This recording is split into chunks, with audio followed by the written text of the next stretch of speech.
First మనం భారతీయులం. ఈ దేశంలో పుట్టడం గర్వకారణం. మనకు భారతీయులుగా పుట్టడం గర్వకారణం.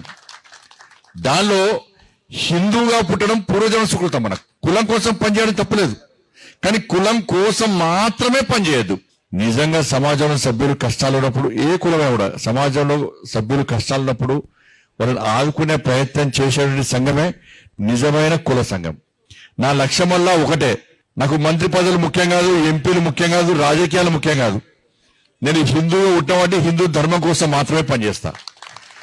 అనుకోవచ్చు చాలా మంది, అరే మొన్న జుబ్లీస్ లో బండి సంజయ్ మాట్లాడిన ఓట్లు వాళ్ళంటే జరిగింది 2 రోజులు, నేను తిరిగింది 3 మీటింగ్లు, పర్మిషన్లు ఇవ్వలే, అడ్డుకునే ప్రయత్నం చేశారు. నేను వెనుక ఓడాను. నేను జుబ్లీస్ లో ఓడిపోయింది అని చెప్పి వెనుక ఓడినాను.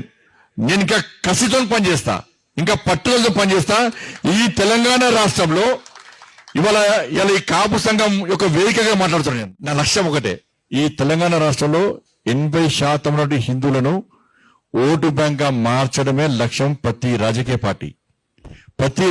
పార్టీ హిందూ ధర్మం గురించి ఆలోచించేటువంటి వాతావరణాన్ని పక్కా తయారు చేస్తాను. మర్చిపోండి, నేను భయపడేటోడు కాదు, వెనుకకు పోయేటోడు కాదు.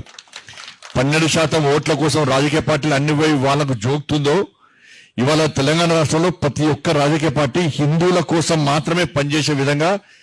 అట్లా అని చెప్పి నేను ముస్లిం సమాజాన్ని కించపరచలేను, ముస్లింల మనోబలాన్ని కించపరచలేను, క్రైస్తవుల మనోబలాన్ని కించపరచలేను, ఇతర మతాలను కించపరచకన్నా ధర్మం గురించి మాత్రం గొప్ప చెప్పుకుంటాను.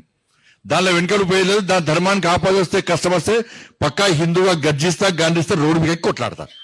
దానిలో ఏ మనవం లేదు. నేను ఏడిపోయినా గిదే ధర్మం గురించి చెప్తున్నా. నా గురించి వేరే ఆశించదు. నేను ఈ ధర్మం కోసం మాత్రమే పనిచేస్తాను. కాబట్టి మిమ్మల్ని నా దారిలోకి తెచ్చుకునే ప్రయత్నం చేస్తే తప్ప నేను మీ దారిలోకి రాను. ఈ తెలంగాణ రాష్ట్రంలో కానీ ఆంధ్ర రాష్ట్రంలో కానీ ఇలా పవన్ కళ్యాణ్ గారు సనాతన ధర్మం కోసం పనిచేస్తున్నాడు.